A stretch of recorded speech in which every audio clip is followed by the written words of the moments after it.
오늘은 에레미야 13장으로 상징을 이용한 어떤 상징과 해석을 통해서 그 상징이 대표적으로 악의 상징, 악을 은유적으로 상징적인 어떤 퍼포먼스, 그러니까 그 예로 쓰는 거죠. 설교의 예화 같은 것입니다.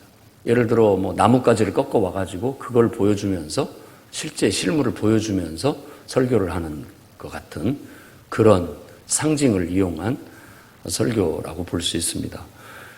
맨 먼저 1절에서 7절까지 나온 게 바로 배로 만든 허리띠에 대한 상징입니다. 그러니까 기도하면서 그런 하나님 말씀이 이렇게 임합니다. 그런 마음을 하나님께서 주시는 거죠. 그래서 신약 성경에도 보면 기도할 때 하나님이 주시는 그런 마음이 있습니다. 그러니까 그런 게 하나님의 음성으로 우리가 음성화하면 그게 하나님의 음성이 되는 겁니다.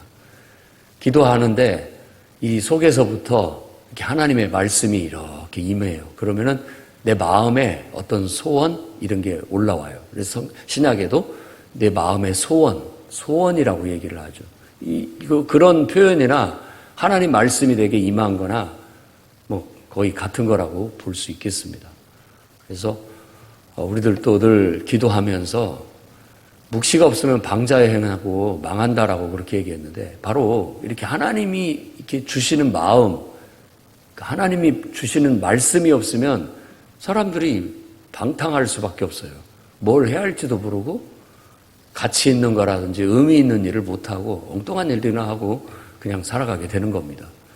그런데 우리가 기도하고 말씀을 묵상하고 이럴 때 하나님께서 이 마음속에 주시는 임하는 말씀이 있어요. 그걸 따라가면 우리가 선한 열매를 맺고 하나님 앞에 제구실을 하고 제 역할을 할 수 있다라는 겁니다.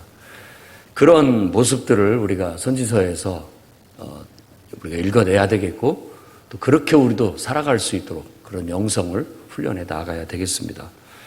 기도하는데 새로운 허리띠를 사가지고 그 띠를 가지고 물도 대지 말라는 말은 한 번도 빨지 말고 그 있는 그대로의 새 것을 그대로 갖고 가가지고 유프라테스 강가에 바위틈에 그것을 묻어둬라, 숨겨둬라, 묻어둬라라고 그렇게 명령을 합니다. 그래서 그 즉시 그 말대로 그 마음대로 하나님이 주시는 그 말씀 그대로 그 마음 그대로 행동에 옮깁니다. 그걸 사가지고 유브라데스 가가지고 한 바위, 그러니까 어디다 묻었는지는 알아야 될 거 아니에요. 바위, 특징 있는 어떤 바위 밑에 거기다 그걸 묻어뒀습니다. 여러 날 후에, 한참 후에 또 하나님의 말씀을 주시기를 가서 그걸 가져오라라고 했습니다. 그래서 그걸 가져왔는데 그걸 땅을 파서 보니까 우리가 예상했듯이 강가고 습기가 있고 축축한 그런 곳에 묻어놓으면 당연히 그게 썩게 되죠. 시커멓게 썩게 돼서 쓸 수가 없게 됐다. 쓸모없게 됐다라는 거예요.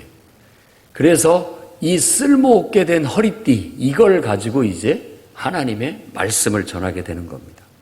하나님께서 이 썩어서 허리띠라는 건 내 몸에 탁 동여매가지고 힘을 쓰기 위해서 쓰는 건데 이게 썩어버린 허리띠를 확 잡아당기면 그냥 끊어져 버릴 것이고 쓸모가 없게 되는 되고 만 것이죠. 그런 것처럼 내 백성이 이 허리띠 같다라고 지금 그렇게 설교를 하는 겁니다. 그러니까 팍 와닿는 그런 어떤 기물을 사용한다든지 실물을 사용한다든지 이런 것들이 실질적으로 사람들 속에 확 와닿게 만드는 그런 은유가 되고 좋은 교육의 또 설교의 가르침의 소재가 될 수 있었던 것이죠.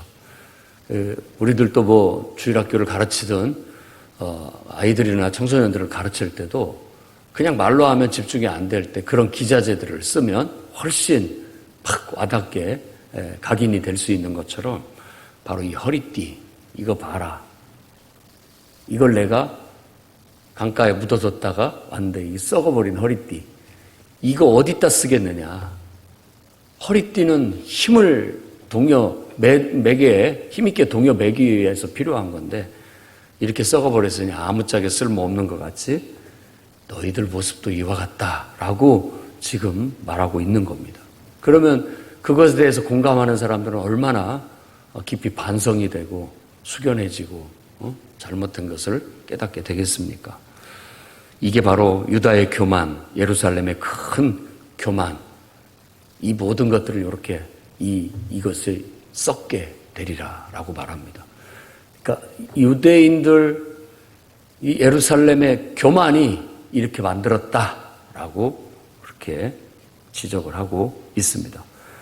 이 띠는 쓸 수 없게 됐다. 너희들이 하나님 말씀 거절하고 또 완악한 마음대로 행하고 그리고 다른 신들을 섬겼다. 10절에 그렇게 얘기합니다. 그러니까 첫째가 하나님 말씀을 듣지 않았다. 듣지 않았다라는 것은 듣기는 들었는데 듣지 않은 사람처럼 행동했다. 이런 의미입니다. 아예 몰라서 그러는 건 어떤 면에서 허물이 덜합니다. 죄가 덜하는 거죠. 그런데 분명히 듣기는 다 같이 들었는데 그것에 대해서 거부하고 반응하지 않는 겁니다. 행동으로 옮기지 않은 거죠. 귀가 없어서 듣지 못한다라는 말은 들리지 않아서, 듣지 않아서가 아니라 들었음에도 불구하고 그것을 스스로 거부했다. 이런 의미가 되는 겁니다. 그래서 불순종이라고 그렇게 얘기를 하는 것이죠. 말씀을 들었으나 그 말씀대로 행하지 않는 것. 자, 설교 시간에 주어진 말씀들도 권면이나 또 책망이나 바르게 함이나 여러 가지 교육함이나 이런 것들이 주어집니다. 그러면 우리는 그 말씀을 듣고 그 말씀 속에서 내게 주시는 하나님의 음성을 받아들여야 되는 겁니다. 아, 이건 내가 이런 말씀을 듣고 이렇게 좀 고쳐야 되겠구나. 설교 자체가 아니라 설교를 듣고 있을 때 여러분 마음속에 임하는 하나님 말씀이 중요합니다. 아, 저 말씀을 듣고 내가 이렇게 해야 되겠구나 하는. 그러면 그게 여러분에게 주신 하나님의 말씀이 되겠죠. 듣는 자들에게. 그럼 그 말씀을 나아가서 그 마음대로 내게 임한 말씀대로 행동에 옮기면 순종하는 복된 삶을 살아가고 있는 것이고, 그런 감동이 내 안에 이렇게 들어왔고 그런 마음이 들어왔는데 그냥 예배당에 나가면서 그것도 놓고 가버리면 잊어버리게 되고, 또 그런 마음을 하나님이 주셨는데도 내가 행하지를 못했구나 이렇게 된다면 그건 지금 말씀을 순종해내지 못하는 그런 미비함, 미숙함이라고 말할 수 있습니다. 근데 이런 모든 것들의 근거는 결국은 교만에 뿌리를 두고 있다라고 그렇게 말하고 있는 거죠. 그 다음에 완악함이라는 것은 마음을 거칠게 쓴다라는 말입니다. 완악하게. 그러니까 마음을 딱딱하게 마음문을 닫아버리거나 혹은 마음을 딱딱하게 만들어서 거칠게 쓰는 것을 완악하다라고 말하는 겁니다. 한번 생각해 보세요. 여러분들이 좋아하는 사람이라든지 호의적으로 생각하는 사람들에 대할 때 여러분들의 태도하고 조금 미워하는 사람들, 싫어하는 사람들이 말했을 때 그걸 듣는 여러분들의 태도, 싫어하는 사람들을 향해서 들을 때 그 태도가 완악함입니다. 일단 마음을 닫고 들어요.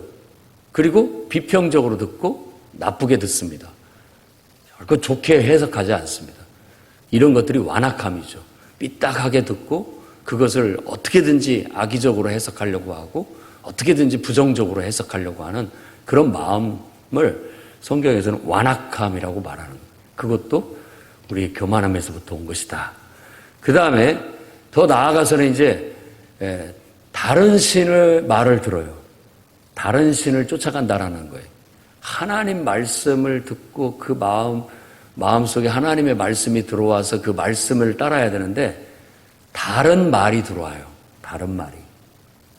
그렇게 해서 다른 말에는 하나님 말씀은 어떻게든지 할 수 없습니다. 못합니다. 어떻게 보면 여러 가지 그냥 그런 부정적인 것으로 받아들이는데 다른 신이 말하는 것은 호의적으로 봐도 혹하고 가서 합니다. 바로 그런 이스라엘의 예루살렘의 신앙의 형태를 이렇게 썩은 허리띠로 비평하고 있는 거예요. 그러니까 쓸모가 없다. 쓸 수가 없다. 쓰고 싶어도 쓸 수가 없다.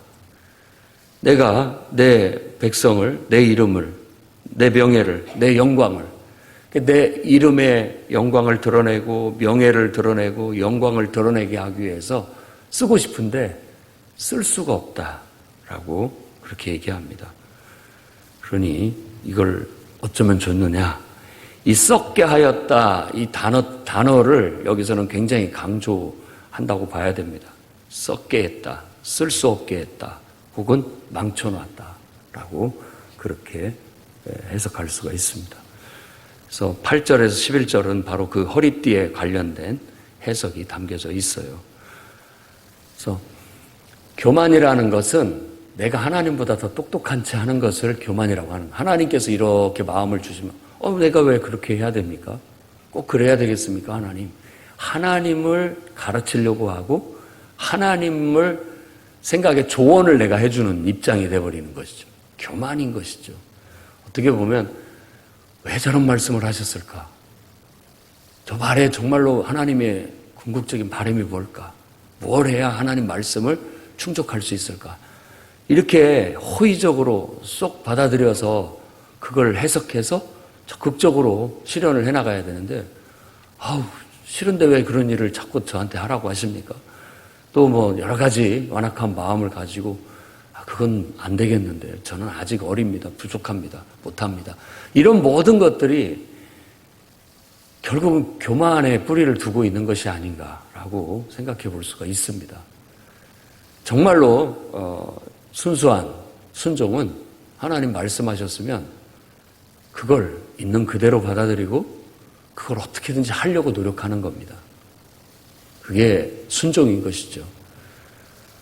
이렇게 내가 봤을 때는 못할, 불가능한 일같이 보이고 내가 봤을 때는 너무 힘든 일같이 보이는데 하나님이 그렇게 하라고 우리에게 말씀을 주셨고 마음을 주셨다고 한다면 아멘으로 받고 어떻게든지 해보려고. 그러니까 내 능력이 안 맞을 수 있어요. 내 능력은 요만큼밖에 안 되는데 요것을 요구할 수 있어요. 그래도 내 능력만큼이라도 어떻게든지 하려고 하면 하나님께서 도우십니다. 내 능력을 끌어올려 주시든지 아니면 다른 방법을 통해서 도와주시든지. 그런데 우리는 나는 요 정도인데 이걸 요구하십니까? 말 같지도 않은 소리 아닙니까? 못합니다.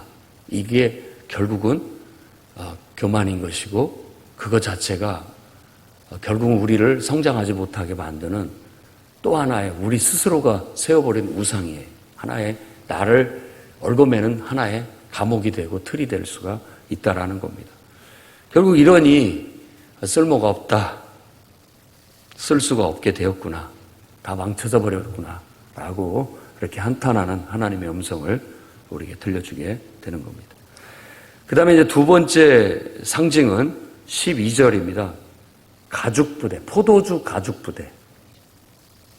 하나님이 가가지고 이스라엘 백성한테 너희 가죽부대에 포도주로 가득 차게 하실 것이다 라고 말하게 했습니다. 이 가죽부대는 가죽으로 만든 부대라고도 볼 수 있고 또 어떤 포도주를 담는 그 기구를 말하는 거기 때문에 가죽으로 꼬매서 만든 부대도 있고 또 이렇게 흙으로 만든 토기, 항아리이기도 합니다. 그래서 새 번역에서는 그걸 항아리로 번역을 했어요.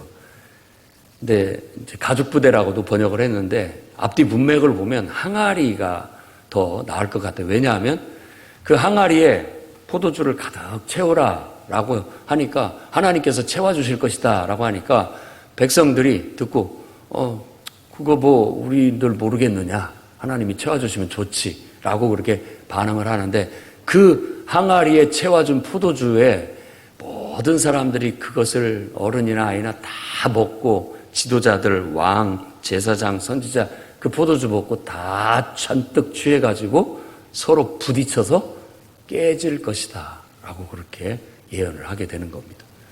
그러니까 그 포도주 가죽 부대에 그 항아리에 차 있는 것은 아까도 말한 것처럼 이스라엘, 예루살렘의 교만 혹은 죄입니다. 죄. 교만으로 다 가득 차서 모든 사람이 교만에 취해가지고 서로 부딪혀서 깨져버릴 것이다 라는 것을 이제 은유적으로 얘기하는 것이죠. 그러니까 이런 것도 하나의 수사법 혹은 설교의 방식, 교훈의 방식이 되는 거예요. 이렇게 해주겠다라고 서로 대화를 하면서 해주고 답변을 하게 되면 사실 그 답변에 함정이 있는 것이죠. 그 답변을 가지고서 교훈을 주는 거니까. 묻고 답변을 받으면 그 답변을 가지고서 탁 한마디 이펙트 있게 강조를 해서 주는 겁니다. 항아리에 하나님께서 가득 포도주를 채워 주실 겁니다. 우리도 뭐 그럴 거라고 생각한다 라고 했을 때 모든 사람들이 그 포도주에 잔뜩 취해서 비틀비틀거려서 결국은 서로 부딪혀 다 깨져버리고 말 것입니다 라는 부정적인. 그러니까 듣고 있는 청중들은 굉장히 기분이 나쁩니다. 결국은 자기들을 두고 하는 얘기니까 기분이 나쁜 것이죠. 자기를 비난하고 있고 비판하고 있기 때문에 그렇습니다. 잔뜩 취하게 하고 피차 충돌하여 상하게 하되 부자 사이에도 그러하게 할 것이다. 이 상한다라는 게 깨진다라는 뜻입니다. 항아리같이 탁 부딪히면 깨져버리는 거예요.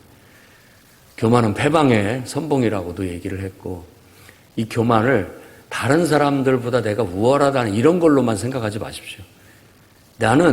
우리는 모든 인간의 본분을 창조주 하나님을 바라보고 하나님의 말씀을 따르는 사람이라고 그렇게 그걸 본분으로 알고 그게 인간의 됨됨이라고 알고 살아가는 사람이 성도요 그리스도인이라는 겁니다. 그런데 하나님의 말씀이 아니라 다른 것에 영향을 받고 있다면 그건 교만이라는 거예요. 하나님 외에 다른 것, 내 생각, 다른 사람의 말, 다른 사람의 어떤 환경 이런 것에 의해서 내가 어떤 걸 결정하고 판단하고 해석하고 하게 된다면 그건 바로 죄라고 할 수 있고 그것이 바로 불순종을 낳게 되고 결국은 우리를 망가뜨리게 재구실 못하는 망가진 그런 타락한 존재가 돼버리게 된다라는 걸 보여주고 있는 겁니다. 하나님은 그들을 불쌍히 여기지 않고 사랑하지 않고 아끼지 않고 멸하리라. 교만해서 자기 잘난 맛에 그저 그냥 자기 생각이 옳은 것처럼 자기에게 충실해서 막 그렇게 흥청망청 마치 포도주에 취한 사람처럼 비틀비틀 거리면서 서로 부딪혀서 깨져버리는 거죠. 어떻게 보면 우리의 인간사가 다 보이지 않습니까? 사람들이 다 지금 세상은 특히나 문명의 수준이 높고 개인의 존중, 개개인들이 소중한 세상일수록 모든 사람들이 다 어느 정도 물론 좋은 면에서 긍지와 자부심도 있지만 교만합니다. 나쁜 의미에서 다 자기가 잘났어요. 그래서 서로 막 그 어떤 자기 잘남에 잔뜩 취해가지고 전혀 용납하려고 하지 않고 전혀 굽히려고 하지 않고 서로 맞추려고 하지 않고 그냥 부딪히는 거예요. 계속. 그러면서 서로 상처를 주고 서로 깨지고 부서지고 이러면서도 계속 그 어떤 자기의 자존심을 내려놓지 못하고 또 인간의 그 저속한 이런 것들을 내려놓지 못하고 결국은 인간이 인간답지 못한 그런 세상을 만들어버리고 말았습니다.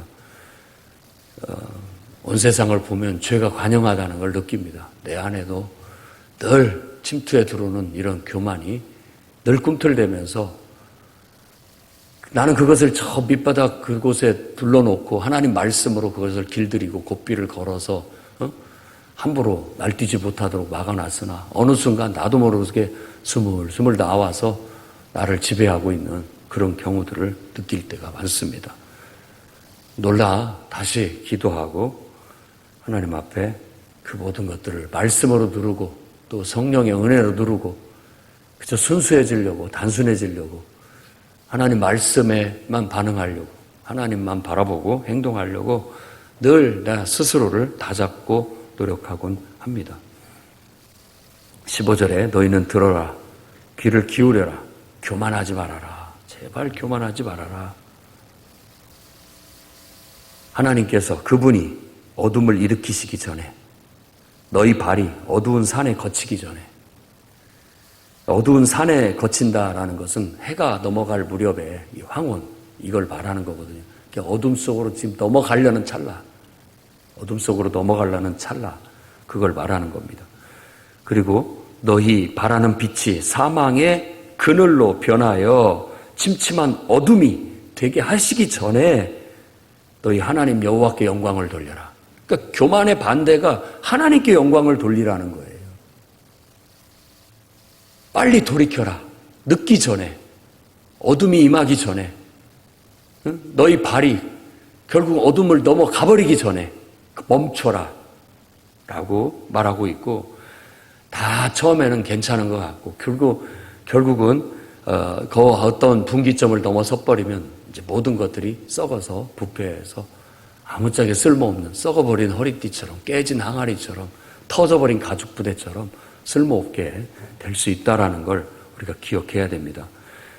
너희 하나님 여호와께 영광을 돌려라. 하나님을 찾고 하나님을 바라보고 하나님 말씀에 그대로 순종하는 훈련을 해라 라는 겁니다.